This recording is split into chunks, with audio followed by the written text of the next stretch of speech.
સાથીઓ જય ભીમ, હું એડવોકેટ પિયા સોલંકી. ડીસાવાસીઓ માટે એક ખરાબ સમાચાર છે અને લગભગ લોકો જાણતા પણ હશે અને કોઈ ડરના માર્યા લોકો બોલતો પણ નથી. મુખ્ય વસ્તુ છે સ્પા, અને સ્પામાં જે કૂટણખાણા જે ચાલે છે અને જે સ્પા છે એક ધંધો માંડ્યો છે, એના કારણે આજુબાજુના જે સોસાયટીના લોકો, આજુબાજુની ઓફિસ વાળા જે સારા સારા માણસો, એમને ખૂબ તકલીફો પડી રહી છે.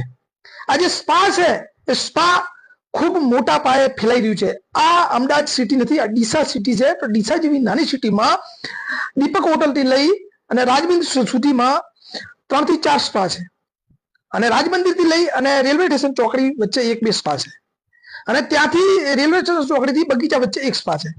એટલે 5 થી 6 સ્પા આટલા એરિયામાં આવેલા છે. આ મારા ધ્યાનમાં આવ્યું છે. બીજા કેટલા હશે એ ખબર નથી. આ સ્પામાં એક જાતના કૂટણખાણા ચાલી રહ્યા છે એવી મને માહિતી મળી છે. સાચી છે કે ખોટી છે એ ખબર નહીં. આગળ જે વિડીયો બનાવ્યો તો ખરેખર આ બાબતે પોલીસે તપાસ કરવી જરૂરી છે.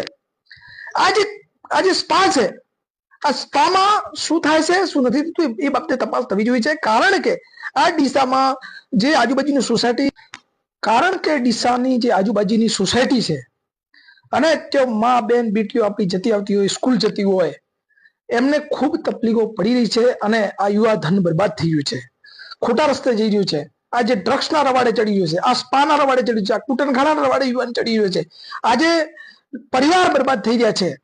તો આ બાબતે વિચારવું જોઈએ. અને હું તો એમ કહું છું જાગૃત નાગરિકો ડીસા વાળાઓને કે તમે પણ બહાર આવો, તમે એકલા ના લડો, પરંતુ તમે આખી સોસાયટી ભેગી થાઓ.